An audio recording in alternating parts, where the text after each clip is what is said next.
Welcome to Business and Investing with Grant and Charley, where we are enhancing your complete set of skills to build wealth inside and outside your business. Charley, I don't know if I've told you, we got a new merch. Hey! For anyone who's not looking at the video, I have got a coffee cup that says Business and Investing with Grant and Charley. I'm just curious, are our faces on the other side of that cup? If I turn it around, it is our face. So you're drinking your coffee out of a cup with our faces on it. My lips are touching your forehead. I'll put it out that way every time I take a sip. It's just a little taste of Charlie's. Great.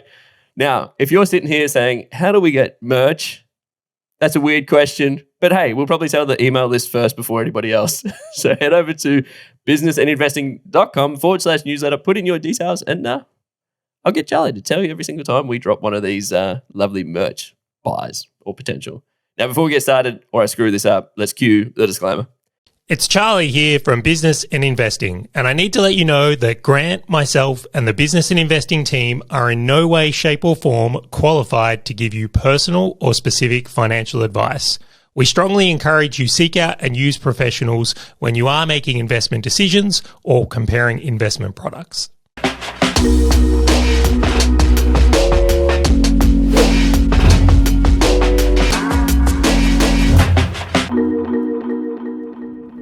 All right, Grant, I'm going to tell you right now, I'm not sure how I feel about you drinking a coffee while your lips are touching. Oh, I'm literally watching you like drink out of that cup and just abrasively touching my forehead on it.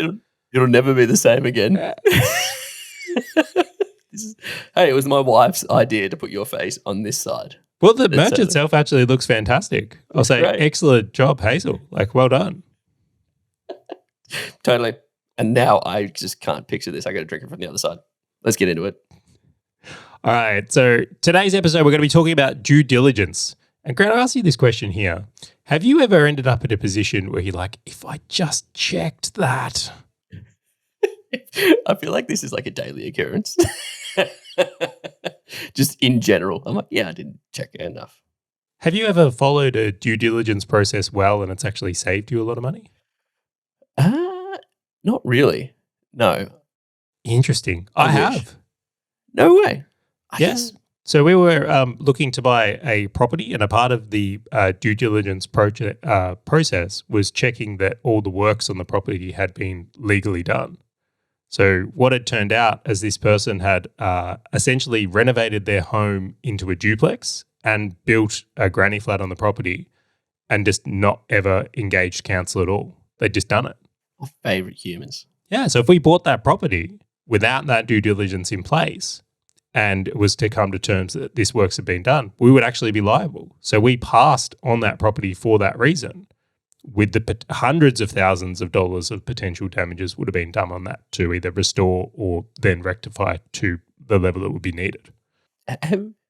Have you ever done due diligence and then looked at it and then said, screw it, whatever, my emotions, I'm still so G'd up for this opportunity. I still think I can make it work, even though maybe the numbers, maybe something didn't stack up? So I call this like pseudo due diligence. It's where I've got a bias because I'm emotionally attached to an outcome. And then I look at things only to verify what I want to see instead of second questioning the things that actually matter. Totally. And have I been stung by that? Several times. I wonder how many people in crypto have been stung by that recently. I plead the fifth. A quick story on this one. I know we've got a huge list of due diligence stuff, but I at one point had a substantial amount of money in that Luna thing. Yep. So what was the name of it again? Terra Luna. Yeah, Terra Luna, where you were getting a 17% yield. All right. So I had money in this thing and I was getting paid my 17% yield. And I'm like, this is great. And one of my mentors had pointed out the idea is like, to give you 17%, they need to be making more than 17% on it. Right? No one can give you 17% if they're making 10% on it because it's unsustainable.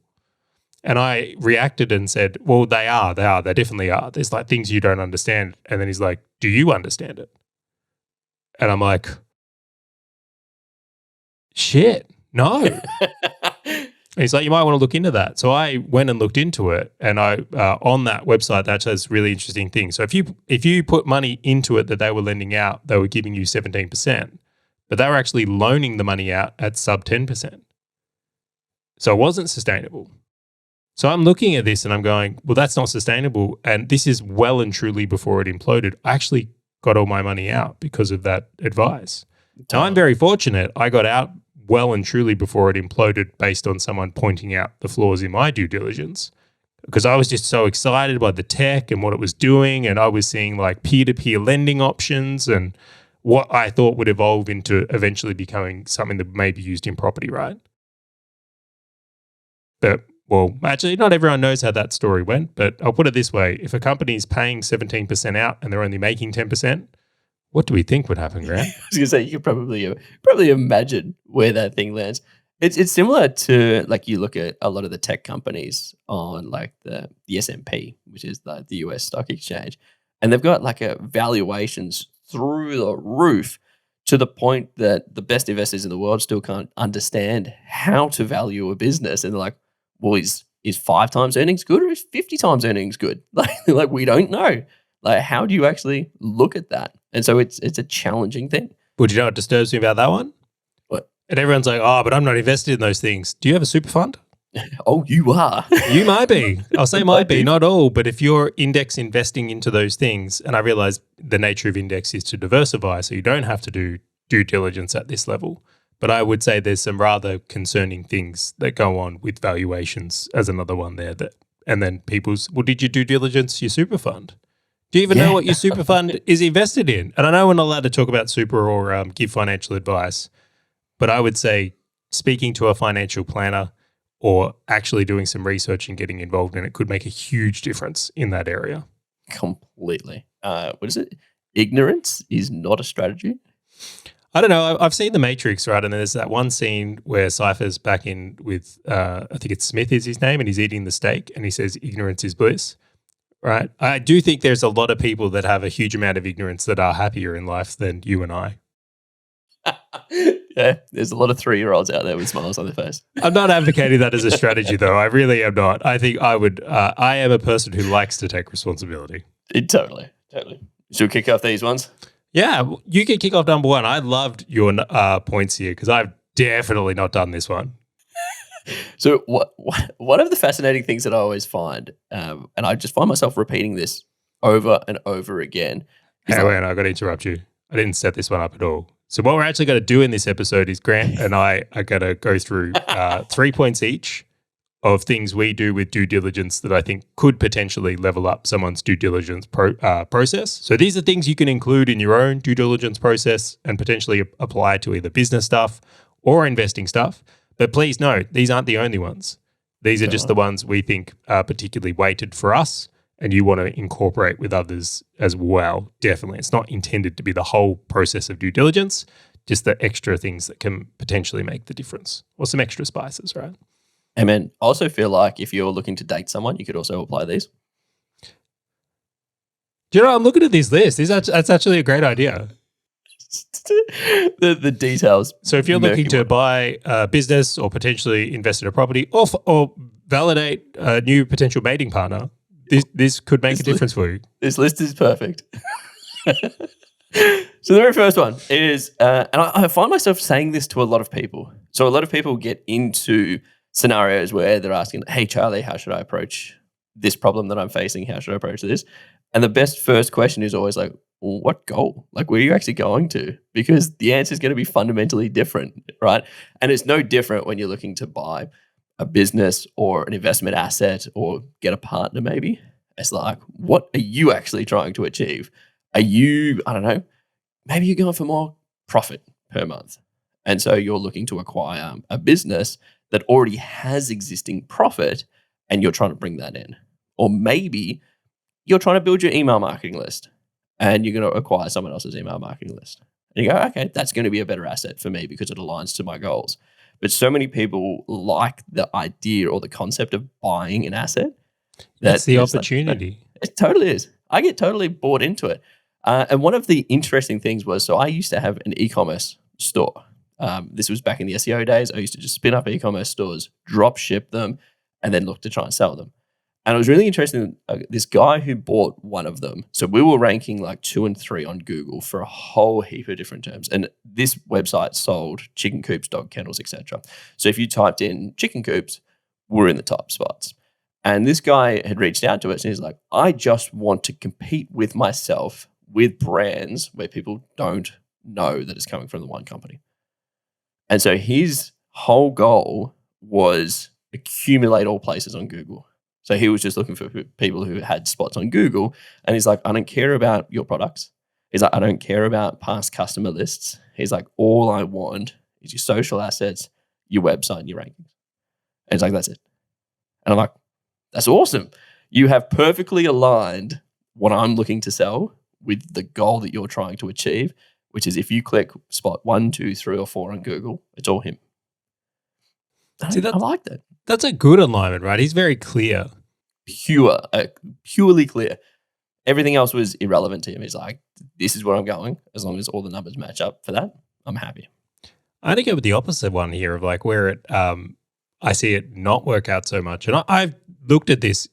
Let's say I get word of there's a huge infrastructure project going in a town in Australia, which I get word of these things. You know, we're in this industry. Sometimes I hear about, oh, do you know they're upgrading the port here, Grant? There's a train station going in a new hospital.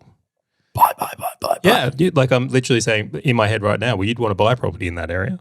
Totally. Not recognizing at all that if it is a growth play and my goal is cash flow, it's completely counter to what I'm actually trying to achieve. And so many times I've had to like wind myself back from that and going, it doesn't progress you on your wealth goal. Sure, you could probably buy it, it'll go up in value, you might make some money, might be a key word. But the reality is it would be a backward step because it would be a property in your portfolio that's actually one that could have been more aligned to your goal. So you just delayed achieving your goal. And I think for many others, it's like when opportunities come up, it's wanting to win at that opportunity over get something towards what will actually benefit you continually gets it. I get people send me properties all the time and they're like, oh, I'm thinking about buying this. And I'm like, why? Yeah, just why? The greatest Jack question is why. Yeah. So it's a fascinating one. And it's like, I think that continual alignment of how does this serve my goal? How does this bring me closer to what I'm actually trying to achieve if I'm to go through with this? Such a huge win. Here's my why question for you. You and I get these situations a lot, and we talk about sort of a lot of people that we speak to. And one fascinating point that I find, which I was just saying a couple of seconds ago, was like people don't realign it to their goal. They don't realign it to their why.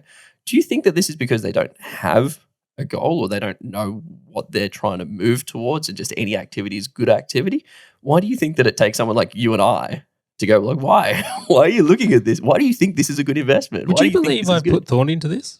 Go for it. I'm hence me asking the question. I'm very much in a stage of life where I like to, I'll call it deconstruct my own behaviors and like look at the things I go and like, why'd you do that? That's why I call you the sage. Appreciate it. Trying to get sage-like. So there's two camps in my view. So there's one where it's like not clearly defined goals. And if you're not clearly defined, well, then anything is progress. Yep. Right. So that's definitely camp one. Camp two, though, is the more interesting one in my mind. And that's where it's aligned to status and greed. So for the example, and like how many times have you heard someone say, I want to get 10 properties? Heaps. Or $100,000 in yearly like cash flow from properties. Yeah, but the 10 property one specifically is like is status. It's to tell people there's 10 properties. You could have one property and still get that cash flow, right? Totally. It's like if you owned one massive hotel, you could get more than that cash flow. But the ability to go in a room and say, I have 10 properties is actually more what they're serving. They don't realize it. Or Grant, what about this one? I got 100 staff. I was going to say that was the one I was about to say. I'm like, it's like no different to business owners. Like, yeah, I got 50 employees. Yeah, like, you see them in prioritizing headcount over profitability. And it's like if the goal is profit, maybe less staff is more in line with that. So they're the ones I really notice. Do you find, see, it's funny, just you mentioning that, I suspect it's because people don't want to share to others like what they're trying to do or what actually no. I feel like they don't want to share what's under the covers. They don't want to share what their cash flow is. They don't want to share what profit they're making. I disagree. So why do you think that they just default to that? Well, first thing is, if someone's goal is status and power, like name it. I don't have a problem with it. I don't think there's anything inherently good or bad about that. I just think you've got to be true to you. It's just there's not a single person I've ever met where it's like, no, my goal is status and power. Right? That never comes out. That in the world I'm in, every time I talk to a business owner or an investor and I go, oh, like, what are your goals? What comes out of their mouth is normally, well, I want this much free time. And I also want this amount of money, whether it's profit from a business, cash flow, passive income, right? It all comes back to like the time and money thing. So what I find interesting is that they seem to link the status and greed thing to obtaining that. So they think they're actually serving in line with their goals, but it's not. So, for example, we sit here and go, we're both looking at cars at the moment as a funny side story. Shit, Hazel doesn't know shit. Now she knows. Well, I'm looking at a car. Hazel, don't listen to this. We are. We're both, yes. Yeah, but the idea being is that any car will get you from A to B. But it's like, oh, if I got the Mercedes, that might lead to someone thinking I'm wealthy and business opportunity might pop up. So this is actually serving my goal is to spend this amount of money on this car. Yeah. It's not true. It's not, that's a very, it could happen, but it's not necessarily aligned or true. So it's a lack of awareness thing. And I would also say a lot of people have huge amounts of trouble with how others judge them. So the idea being, well, if you're the type of person that drives a Porsche, it's very different than a person that drives a Kia. Could you handle what others would say about you, Grant? Like, are you really wealthy if you drive a Kia? That's not what wealthy people drive. And as a side note, I actually really like Kias. They make some sick cars. But the point is that that is the fascinating sublayer that sits between this. Hence why the value of coming back to a goal is so absolutely critical. And challenging. Yeah. Well, I think that a lot of business owners would struggle to call status a goal, like formally call it out. Point number 2. Do you want to reel your 3 off first, or do you want me to do my one? I was going to go you. I was going to go like a game of table tennis. All right. So point to point. I'm gonna make mine a bit of a story here because I think this is probably one of the most critical parts of due diligence I do these days. And this is more when I'm looking to purchase something as a consumer, I will say. So when I first got into property, one of the things that was incredibly confusing is that I would talk to several different buyer's agents in this example and mortgage brokers.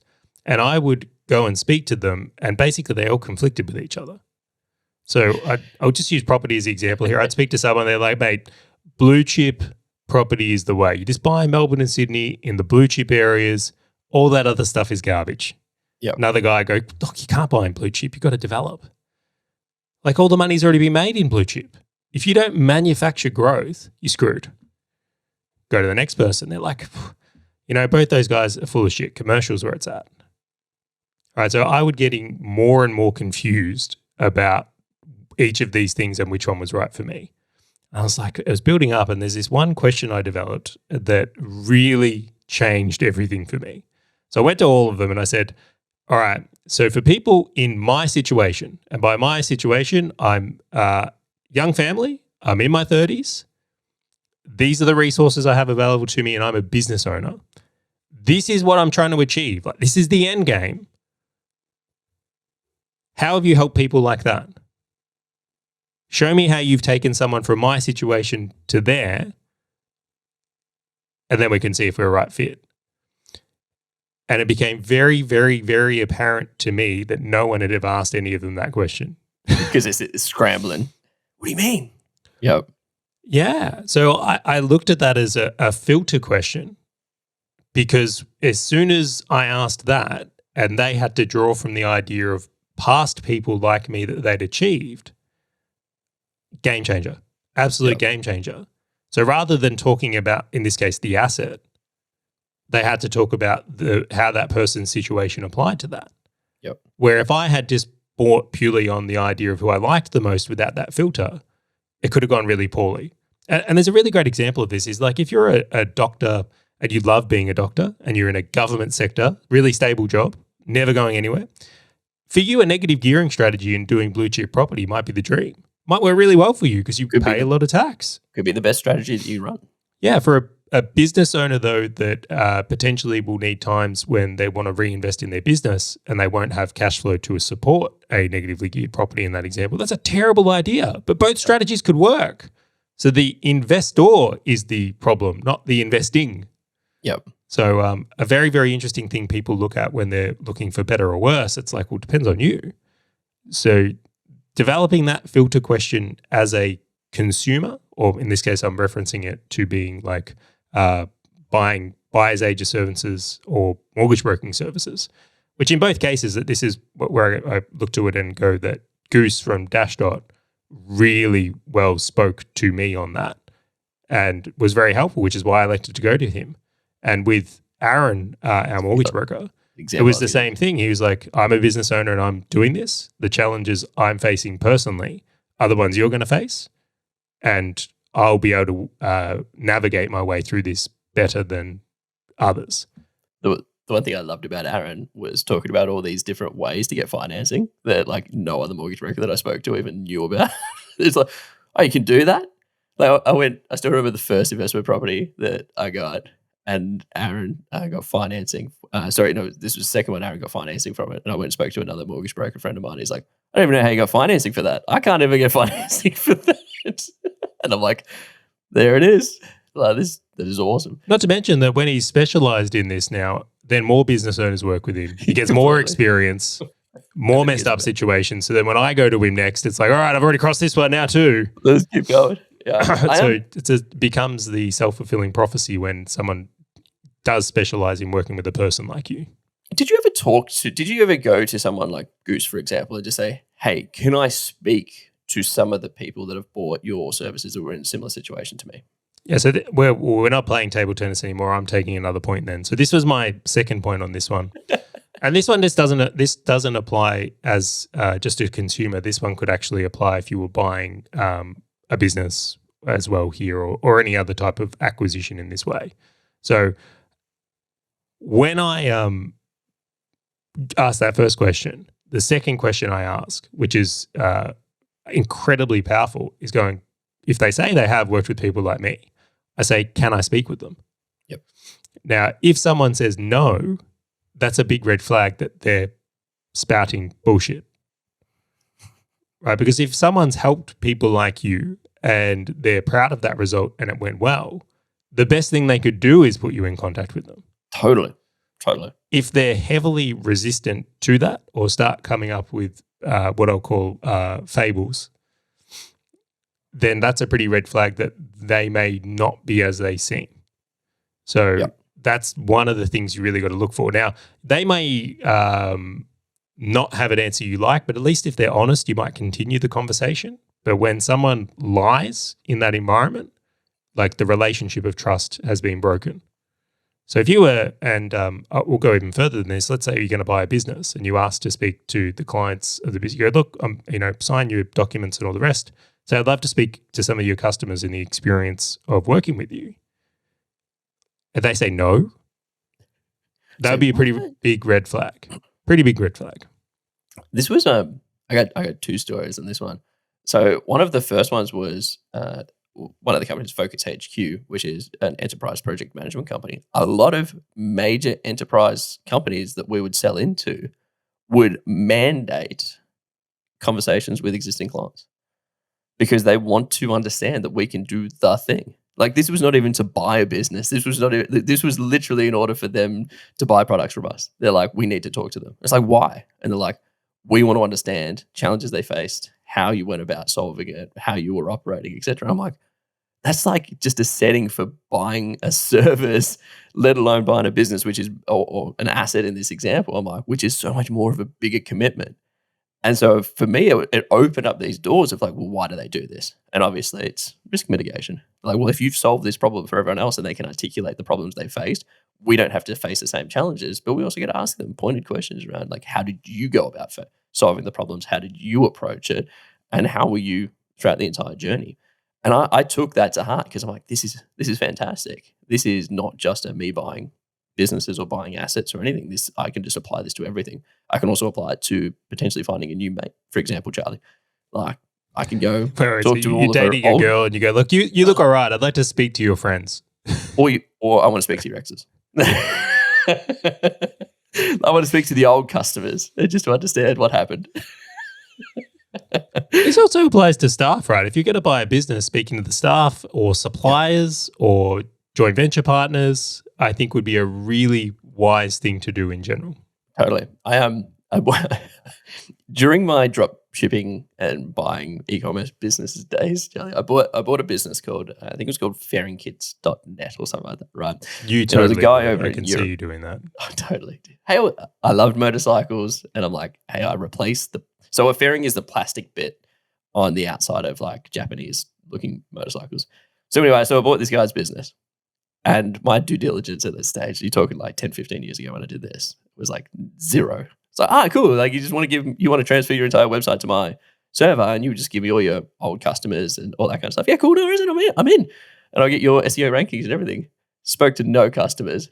Dude, the product and the supplies that they had were trash. Like absolute trash. What I thought I was buying versus what I actually got were two vastly different things. But I was already done. I already bought it. And I'm like, okay, well, now what do? I got nothing but to sit here licking my wounds. Assume standards, right? Totally. This is an interesting thing is like when we assume people will act like us, and that's the dangerous blind spot, and they often don't. Not at all. And I like pinged the seller, and he's like, oh yeah, no, that just comes with the game. Like, yeah, of course you're gonna have to deal with that kind of stuff. Like that's what happens when you're manufacturing in China and shipping it to the US or Australia. And I'm like, no, like I thought you solved all these problems. Like this is not how I go. Well, I'm buying a business. You want you to have solved these things. Sorry.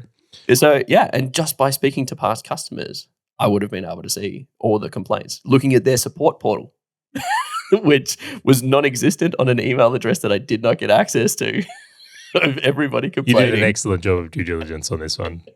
Hence why I can see you right now. You would have graded this purely on SEO rankings, right? You would have you would have literally put Ahrefs over it or SEMrush, run that, and you would have been looking for, I just got to build 3 to 5 links here, put this page up, I'll get this ranking, I'm buying this thing. I wish it was that well. I'm like, category structure is going to be perfect for some rankings. They already get some good traffic. I'm in. That was it. But hence, while I was joking at the start of the podcast to say like I never do due diligence, just because I got so many trash stories. Well, I mean, just to highlight the point, then is like this. I think a better due diligence process is it's a risk mitigation strategy, of course. Totally. And we often think about, we in this case buy a property or a business or get a new mate. And it's not just the money we potentially lose, it's the time loss on unwinding these things. Second order consequences, horrific. Massive. Yeah, that thing just dwindled into a horrible death just because I'm like, I just don't want to deal with this. Because I'm because I didn't want to resell the website because I'm like, the next person's going to ask me about shipping qualities, like and product quality and all these things. I'm like, I'm going to have to say it's all trash and they're not going to buy it. I'm like, it's just going to be easier just to let it burn. So I just let it burn. All right, I'm going to press on because we're going to run really long on this episode if we do not. So, Grant, your second point. All right, so this one seems to be the more logical one, Charlie. I'm going to put it out there, which is maybe checking out the financials. However, a lot of the time when a lot of us look to check out financials, we might look at a P&L, like a profit and loss, and go, yep, on paper, this thing's making a profit or it's making a loss and maybe I can turn it around the other way. But that's not the level of due diligence I'm talking about here. The level of due diligence I'm talking about is actually going like one layer deeper, I'll say, where what is the submissions that they have made to the government, Charlie, aka in Australia, the business activity statement, the BAS that we do every quarter. What about their yearly tax return for the business? What do the finances look like on that? Because as you and I both know, some of these things can be manipulated, especially if it's in Excel or Google Sheets. and then them sending us information and us going, do we rely on this completely? So for me, one of the key things is actually picking apart their financials based on what they submit to like a government or otherwise, and actually go, what does this look like? And then doing your typical review of trends, profit, groupings, etc. I don't think people know how manipulable books are. I might be underplaying just how manipulable they are. Yeah, so I think we really want to go deeper on this one because I suspect people listening to this have been caught out. And I've been caught out, to be honest. And I've also had a good save here. If someone gives you a P&L or a cash flow report or a balance sheet, right? If you were someone that knew you were going to sell your business, let's say a year ago, do you think you would have started doing things to make these documents look a certain way so you could get a certain price? I might have removed employees before. I might have reduced advertising spend, aka not putting a team on backlinks and new content and all those things to increase profitability. I might have done those things in the past, Charlie. I've heard stories of people have two companies and they'll employ someone in a different company to do work on the other company just to make it look more profitable. So when they sell the business, that it's like, look, we're making all this money, but really there's a staff member missing. Have you ever seen a founder or a business owner not pay themselves from the books to make it look more profitable? Completely. I've also seen businesses stop CapEx or reinvesting in a company so that they can look as profitable as they can. And do you know what's interesting here? We're not even talking about like being sneaky and like, using an eraser over a number here. Because these things happen, right? The books are accurate to the events that have occurred, but someone's manipulated behavior behind the scenes. Totally. Then there's the whole cash-based versus accrual-based accounting. That's the best. That's the best trick ever. Yeah, what do you mean? I've got 4 million in contract value. I mean, I've only got 10 grand in cash, but it's like, look at all this profit that might come. I swear there are SaaS companies that I know of that have used all of that to try and raise a lot of money, and successfully, very much successfully so. I'll go one more out there because I want to be helpful on this, but more just drawing your awareness to like how manipulable books really are. Like financial reports can be manipulated in a big way across a variety of things, particularly when it comes to purchasing a business on this one. Now, if you wanted to validate or verify someone's books at a deeper level, you mentioned two good ones, which is like BAS, filed tax returns, a stat deck from an accountant could be a really good one as well. I would also ask for bank exports. I would want to see the actual transactions from the bank account or a Stripe account because those things you can't fake as easily. There's a deeper level of fraud someone would have to go to actually pull those things off. And then I'd also be asking for timelines. In a lot of cases, people don't get the books of a company far enough back. They might just get the current year or maybe a year before. And you have to be really mindful of things. As I said, it's like they could have just hidden employees or expenses in different companies and stuff like that. So all of that becomes really important here. I love that. I love that point because one of the things I was going to mention was like the trend. Like, is profit going up? Is profit going down? Is sales going up? Sales going down? What about your operational expenses, your cost of goods sold, all those kind of points?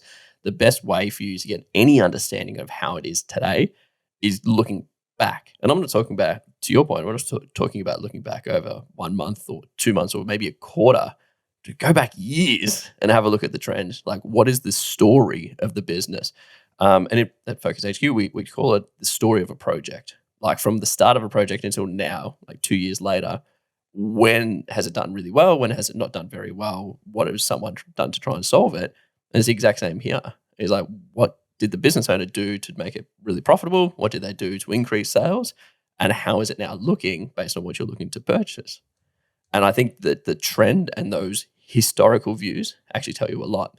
I've seen businesses that have had huge amounts of refunds in 1 month of the year, where if you're buying towards that 1 month, like you'd never see it if you looked over a 6-month trend, right? Like maybe like a Valentine's Day or a Christmas or something. I can already feel the excitement of buying a business overtaking the idea of looking at these things properly. I can already see it. Can I share a story on this one? Yeah. So at one point, Bianca and I were actually looking to buy a gym. There was a gym that came up for sale in the area we were living. Really nice, lovely lady who was running that gym. So she had prepared it for sale and we asked for like the prospectus. So this is where they tell you about the business, they give you some financials and all the rest of it. Now they had quoted in the gym that they had about 200 and something members. So we were doing the maths and we're like, all right, if you've got 200 members and they're paying you this much a week, like this should be the revenue that comes into this business. And when we like reviewed the financials, that's not what was coming in. Like it was substantially less. And we asked for, we questioned that and asked for proof of the members and also the revenue associated with those members. And it was only, and this wasn't disclosed, right? She goes, yeah, we have 200 members or hearsay, but 75 of them are actually on pause. That's brutal. But to have not disclosed that in the upfront is like they were very much hoping to get away with that and for us not to notice it in there. And then the question that really like put this deal was like, no chance this was happening. We asked, well, how long is your pause period? Because we thought they maybe, they allow, people go on holidays at Christmas. Maybe they do a 2-week pause. That's common in a lot of gyms. Yep. In this case it's undefined. So some people, actually half the people that have been on pause had been on pause for more than 6 months. Yeah, they ain't coming back. They are cancelled. Completely. So this is a misrepresented business that then they had tried to cover up, and the financials and verifying the financials were the thing that prevented Bianca from making a huge mistake on that one. And to that point, like the second that one thing is found to be untrustworthy, it makes you second question everything again. Because if they've done that on one thing, what about everything else? Like sometimes I get it, people make mistakes where they're like, oh, sorry, I didn't say this. And you're like, okay, cool, no worries at all. You'll progress forwards. But a lot of the times it's like pulling that one little thread that just undoes all of the previous threads in the stitching. I got this really interesting story. More recently, someone's been trying to... Can I finish this one off quickly? Yeah, go. Yeah, someone else bought the business and it failed. So anyway, just to close the loop there, continue. It's the final nail on the coffin. So someone's been talking to me about the potential of investing in United States property or property in the United States. And they said, hey, like there's great opportunities, all fantastic. Now, Charlie, you and I know that we both know property quite well. And we would know what good property and bad property kind of looks like. And we also have a set of questions that we would look at in order to go, is this good or is this bad?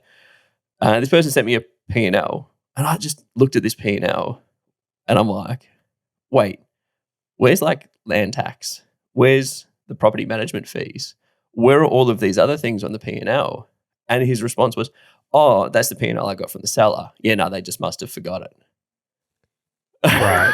So that is actually fraud, right? That is just like manipulation of the financials. And I'm like, holy smokes. Because think about someone who doesn't know about like these expenses. And I didn't even look at location. I didn't look at like anything. I hadn't looked at the house, and it was investment's good. Here is a P&L to show you that it's good. And I didn't even need to look anywhere else. I just looked through this P&L and I was like, dude, when you're hiding those kind of things, it's alarm bells already. I think we should just quickly bring this point back to going like, we've made this very specific to potentially business, right? Yep. And then you just mentioned a really good investing one. This applies across the board, the financial thing. So if you're going to buy a property, even getting verification that the tenants have paid rent and how much rent they've paid. It was one of my next ones was like vacancy rates. What is it? And it turned out like, oh, there are some tenants that are on like a really discounted rate because of some government thing. And I'm like, even more. If someone's going to be a tenant in a property of yours, verifying that they actually have employment and can afford the place, right? It wouldn't be that hard to lie and say, yeah, I got a job. Totally. So to prove those things could be really powerful here. If you're going into a commercial asset and you're going to buy something in commercial, that business will have financials. Yeah. So to check that they can do those types of things will be very, very apparent. So it's them investing things. But the most important one we haven't covered is like if you're looking for a potential new mate, right, a romantic relationship, I would absolutely be asking for their budget, P&L, and access to their bank records. Do you know some cultures do this where you actually need like it's predominantly in Asia for the guy's side where they actually need to show the family, like the partner's family, their bank accounts. I think it's a great idea. They're like, what's their net wealth? What's all these things? And I'm like, that's fantastic. I'm for it. I think we should bring that as standard process. A lot of couples fall into struggle because of financial pressure. And I think if that is known, and I'm not to say they don't go through the marriage, right, but just knowns before they do it, I think it's a great idea. In my case, Bianca was already more set up than I when I was 22. So I felt like I was winning in that scenario. So I hope she doesn't check my bank account. Oh, I love this. Jesus. Do you want to go jump onto your third? All right, next one here. We might even start this one with dating. Should we? No, I'm just Do joking. it. I can't believe this has come into the conversation. It's fantastic. So the last one is we live in a time where you can find out a lot about someone online or a lot about a business online. Yep. And I just think this is a truly, truly unique time to do so. So every now and again, I'll jump on social media and I'll see something like, has anyone ever bought something from X? Or I'll be looking at reviews of products. And I just look at this now and go, I think this is such a merited form of due diligence and should be in. Again, I know I'm not allowed to say this necessarily as financial advice, but I think to neglect the idea of verifying anything online these days is a huge miss. Yep. You can find people on social media and check what they've been up to. You can read product reviews. You can put out, has anyone worked with someone, and actually find customers and get direct feedback. You could just punch them into Google. Like there's a ton of things you could do that would have you understand the character of a person and business and the qualities they represent without speaking to anyone, and potentially just avoid bad deals on this point alone. I think this one's so underdone, right? Like I always come back to, what about the reviews on different websites, on social media, etc., of particular businesses? I know quite a few businesses that we're aware of that have got 2-star reviews, 1-star reviews, and it talks about how the product doesn't actually deliver the results that they were expecting. And it's like, well, hang on, if I was to buy this, what am I actually getting? Am I getting a business that has strong sales and marketing, but a product that doesn't match? Which means then I'm going to have to deal with all of those repercussions from it. And so doing what I call like a desktop research and then sort of pulling on more threads of maybe pinging the testimonials they've got on a Facebook page and saying, hey, like you gave them a 1-star or you gave them a 5-star. Why? And so like actually going and talking to different people, I think is a great example of a way that you can actually uncover different scenarios of like, is this the type of business or reputation that I actually want to pull on myself or even be affiliated with? Like there are some businesses out there that I think make great profit, but holy smokes, their reputation is not great to the point that you would just saturate the entire industry and now you've got nothing else. Like they've already milked it, and the reason they're selling is because there's ain't nothing else to milk or they're completely burnt. There was a company that I know in Melbourne, SEO business, and what they did was they had so many bad reviews, and should I name the business? Screw it, I will. Whatever. It's called Web Marketing Experts. They sold it to Melbourne IT. It's completely fine for like 34 million. It's completely fine. So it was called Web Marketing Experts, right? And it had so many bad online reviews that they renamed the business to WME. And then they would deliver the service under the new brand. Wow, talk about a brand management strategy. Actually, I really like the guy. The founder's name's Nick Bell. I think he's a fantastic human, but it was a strategy to help them with reputation because their reputation, they just couldn't repair it. Like you couldn't get that many 1,000 5-star reviews to sort of push down all of the others. It's just easier to rebrand. I think you just highlighted a good point about the internet being manipulatable and deceiving as well. So the level of depth you go with this to know that that brand change happened. So you checked both brands in that case. Totally. But you never pick it up. Like you never find that hugely. in financials. You never find that in conversations with the founder. You never find that across anything. It's just a new trading name. I think there's new levels to this though. If you're into property, you could literally find reviews of suburbs and how people feel about suburbs these days. Schools, if you're going to send, this is something I've been involved with. Looking at not only what their website says, but how the parents review it in Facebook groups. Very helpful. Isn't that awesome? Yeah. If you're going to, again, something I've looked at in the past is like, well, we're looking at it now, might as well look at it again, is like cars. People giving long-term reviews of cars and comparisons and their own experiences of those products. Totally. Like that's the real stuff you want to be hunting for on the internet, not just look at the Google review. Although important, it is just, I think there's layers to this you can go that can have you make significantly better decisions across your life.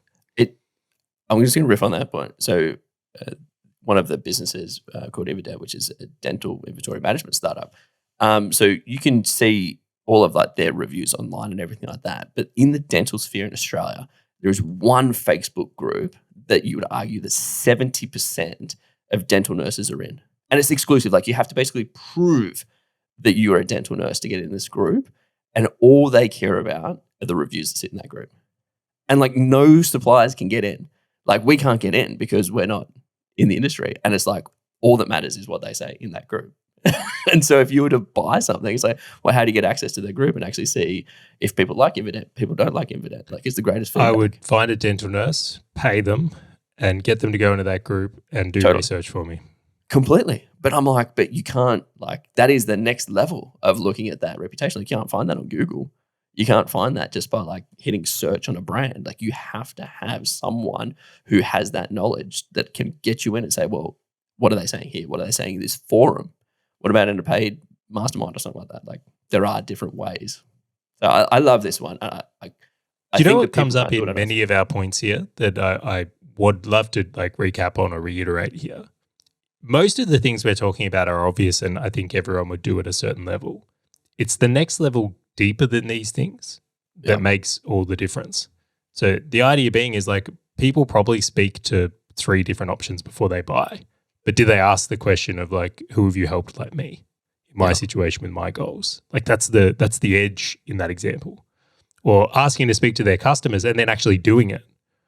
Or rather than just doing shitty desktop research, actually like, no, I'm going to probably really dig in and find out about these guys online or paying someone to do that for you. With the financials, like did you get a manipulated P&L or did you actually, no, I've verified the Stripe bank account. I've got a stack def from the accountant. All of these things don't actually take that much more effort and time. A little bit, don't get me wrong. But the difference on being sure that you've made a good decision on a potentially huge acquisition is massive. I wonder how many people got like new employees to provide a list of references or referees and like never contacted them. But they did it just to like as a scare tactic. It's like, yeah, send it to me. Nah, I'm not going to call them. That's whatever. I'll accept it on face value. I used to love this one. A friend of mine had this question whenever he would interview someone. He'd always open with, how much did you get paid at your last job? And then he would say, wait for their answer. He'd wait for it. And he would go, now I'm going to call your company and verify this. Would you like to change your answer? And he would always look to it and say that if someone lied and then he called him and he verified it, out, no question. But if they lied and changed their answer, he would allow them to the next round. But if they were completely honest, they would go to the top of the list. I do something similar around like, how would you rate yourself out of 10? And then when I call you a reference, what would they give you out of 10 and why? That's a subjective term though. It totally is, but it's fascinating when people give themselves like a 9 out of 10, and then when they're like, "Oh, but if you talk to Charley, it's probably going to be a 7." Well, why would I give it the 7? You're saying you've been the pessimist on these other rankings, but yeah, no, it's totally. And they give you all the reasons. Well, let's jump into the next one here because we'll run long here, but I think that is a fantastic point, Grant. You've got your last one here. Lay it down. What do you got? All right, so I'm summarizing this as like the market and industry, and this is totally a catch-all on this one, just because there's so many points I want to jam in that due diligence could just go on forever. And so there's a couple of key points that I like in market and industry. So the very first one is, does this business or does this asset or whatever have some kind of unique sales proposition or some kind of moat around the business? Like, and again, this still needs to realign to your goals, but why is this better than the 10 other businesses that probably look very similar to it to buy? All right, so pause there. This is like market validation, right? So if you're going to buy a property and they want $100,000 for it, you want to see that there's other businesses out there or other properties out there selling for about that. So value point, and then what would make that different? And why is this one better than the others? Like, why should this one get my cash versus the others? Like, or am I looking to just acquire all 10 of them and I'm the one bringing the moat or the unique thing? Which there are people that do that, totally. There are people who buy up suburbs and there are people who buy up a whole heap of businesses. They would understand that as a part of their strategy. But I think market validation is a really good idea on that one. The second part that I'd put on top of this one is like the future state of the market / industry, right? So using a property example, is this house, in this example, in an area that has a finite life? Maybe there's a mine very close to it that has a finite contract. Maybe it's on a port that they're looking to close down. It's got Maybe coal plants all around it and they're shutting them down. exactly. Or maybe it's in a spot that everybody's moving to. Maybe this is the new place because the schools are so good and it's got all these other areas. Like there could be a good trend as to why this thing is going to grow, not die. Or it You might see just be really stagnant. like fad products, right? You look at an e-commerce store and like maybe they had a win on. Do you remember those like scooters everyone was on for a while, or those Don't- mini motorbikes? Don't ruin my fidget spinner store. Please don't shit on my fidget spinners. Catches a wave of a hot product, no long-term sustainability, sells it. Oh, I'm going to buy this business. Look at these financials. Boom. I'm confident Totally. that happens all the time. But completely. It's going, well, okay, well, this is totally going to contract like it is, to your point, a fad, which is very difficult Yeah, to but look Grant, you don't know, mate. There's a guy out here now. He's testing the soil. They think they're telling you this mine is going to shut down, but like between you and me, there's gold here. Lots of gold. Just get it. You don't understand. Have I ever told you about my pet rock? Pet rocks are going to be big 2023. Here we come, baby. But the other one is in regards to like the market and industry. So my third point, which I'll kind of finish on this, but there's so many that anyone can think about. Do I have the ability to potentially expand on top of it? Right. So for example, to use a property and I'll use a business in property, maybe there is a demand for rooming houses, which is a hope of places that people rent in one house. So maybe I can actually provide or improve this thing to support the market and what the market wants. So there might be a whole market of people that want to rent all of these sort of studio apartments in one house, and I can provide that to the market. So I'm actually seeing something that they're not. Maybe in a business sense, I can actually take this product from buying it in Australia and take it over to the US because I have unique advantage. And so there is an additional market that I can service because of this asset or this business. So this is like a future plays thing here. Is it's not just buying something as it is; it's buying something to it like improve. Like there's something they're not I kind of seeing. think of it differently. I think you're ensuring it will exist in 5 years from now. So if it can be improved upon its survivability. Totally, because first mover advantage will burn out at some point. So you want to make sure that you can continue making this thing run or maximize the value of it. I'm down. So one of the best ways that I do this is I'll talk about business. So software as a service, love it. It's my jam. Very fortunate that both of my brothers are very, very, very, very good developers. Like amazing developers. One's very good with machine learning, a little bit of AI and all those kind of things. So anytime I look to potentially invest in a software, the first thing I do, grab my brother and be like, hey, do you want to review this code? Is it old code? Can we build on top of it? Is it going to be here forever? Because that is my like validation on the technology of it, as opposed to me going, maybe the code's good, maybe the code's not good, maybe it's going to support the market, maybe it's not going to. So that's actually a different point, though. Let's separate the two, because I think validating future growth and what you've just discussed is like, is this market going to exist in 5 years? That's absolutely a really strong point on due diligence. I think that's a huge point. And the mining town example or product example of your fidget spinners, excellent. External validation, though, I think deserves its own point.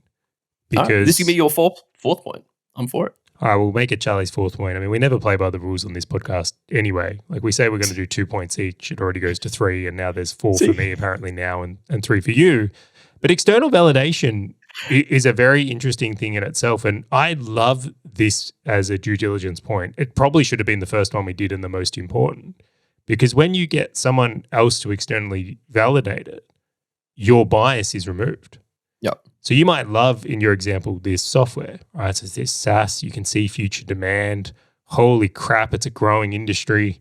It's a fidget spinner support service. I'm typing this down now. Yeah, excellent. Right, and it's like you see what you want to see. So you see the product. Maybe the SaaS looks reasonable. You've logged in and pressed a few buttons and it works to what you can find. But then in your case here, your brother goes and validates the code and it's like, Grant, this is built on a legacy thing that's going to expire. This is going to have to be rebuilt if you bought it. Yep. Or if you were going to buy a car and a mechanic checked it, it's like, it drove, what do you mean? It drove fine to the workshop. That's all it got to. It's like, mate, you're lucky you didn't die on the road here. Yeah, get it at home. Completely. Then on the property, this is the best in building. Yeah. Or the buyer's agent with the suburb research. All right, it's like or someone who's been in the industry for 10 years that's looking at this business and can tell you if it operates in a way that is relevant to standards. Or an accountant verifying someone else's books. You had this amazing point around the ladder of abstraction, because I think it's so valuable here. Oh, this is actually a marketing thing. But hey, I think that this is still applicable. Yeah, so I learned this a long time ago from a guy called James Farron, which James and I Shout out, James. Yeah, big shout out to James. He's a quality human. And he was talking about the idea of like niching in business. And he said for a lot of people, they actually go too abstract. They need to like zoom in. So the idea being is like if you're a business owner and let's say you want to start a business, cool, that's pretty wide. Why don't you go a little bit deeper? All right, a service business. All right, cool. We've become a little bit closer. And then it's like, well, what type of service business? All right, I'm going to do a marketing services business. All right, now you're getting a little bit more specific. And then it's like, well, what type of marketing? I'm going to do SEO. So you can see I'm getting more and more defined. Yep. So the ladder of abstraction is this idea that you can look at anything and get closer to it or further away. It's a ladder. So if you're trying to niche in, you should go further down the ladder. Or if you're trying to appeal to more people in a market. So maybe I started a marketing service company only for people who have coffee cups with our faces on it, Grant. It's only one potential client. I could see why my business might not do well here, where I might have to zoom out a little bit and go, well, using the ladder of abstraction, I would go out one level and say, well, I'm going to go after companies that need to promote their merch. I love that. I think you continue, sir. So say I'm not quite sure how it's relevant here, but I'm hoping you could bring this one home. No, totally. So for example, when you're looking at a market or an industry, getting someone else to apply the ladder of abstraction to find either is the industry dying? So if you went up one or two, which says, well, maybe you're doing SEO for mechanics. Maybe that's what you're looking to purchase. And it's like, well, it looks good. The business looks fine. But actually, I know a guy who is aware of the entire SEO market. And so I'm like, hey, ladder of abstraction, take me one up. How's SEO doing? Is this thing dying? Is it becoming more expensive to deliver? So you're kind of making this like macro and micro. Exactly. But then in my brother's example, it's one level deeper. It's like, cool, well, from a business perspective, that's fine. But the ladder of abstraction is now the software. So it's like, well, the software, what layers of code, what code are you using, what infrastructure are you using? Okay, what version of the code do you have? Does it need to be rebuilt? Does it not? And so you can actually apply the concept of the ladder of abstraction in the business as an industry / market, or in the actual specifics of like the way that SEO is done, or the way the code is written, or the way that, I don't know, videos are edited, right? So you can actually apply that technical concept to all of it. I just thought it was such a valuable point. Apparently, I didn't realize I was making one, but I'm glad it's been helpful for you. Hey, it was impressive. All right, well, I'm gonna round this one out then. I think we'll finish on the external validation. And to a degree on this whole idea of what we've spoken about here, I think the size of your potential purchase would weight how heavily you would go into this. Like I'm not going to externally validate, buying a new coffee cup. I'm probably just going to buy a coffee cup, maybe look at a couple of reviews, right? But if I was going to purchase a property, a business, find a new partner, or do something more serious, I would want to be applying all these layers and having them externally validated and having them double checked and really make sure that if I was going to that depth, that I could be confident on moving through with that. Otherwise, you could end up in many of the situations that you and I have both found ourselves in. Totally. I could not agree more. And there's probably more that people should be looking at. Like this is just helping everyone level it up. These, honestly, I feel like we could do several episodes on this. These are the ones that I will wait have been the most impactful for me. I just, again, and I will reiterate this again, is going, this is not all of them. No. This is just like the spices. There's a whole plethora of things to do that may be specific to the type of purchase or thing you're doing or looking to acquire. Love it. For everyone who's listening to this, if you sit there going, damn, you guys can provide some value in my life, why not get some more? Head over to businessandinvesting.com/newsletter, put in your details, and go and get a little bit more value. You like that one? I did that. Was actually hilarious. I'm not sure anyone is feeling that, but I'll take it. That was absolute gold from my point of view. Even if you just said that for me, I'm good. I just want to say thank you again, and we look forward to catching you on the next episode of Business and Investing.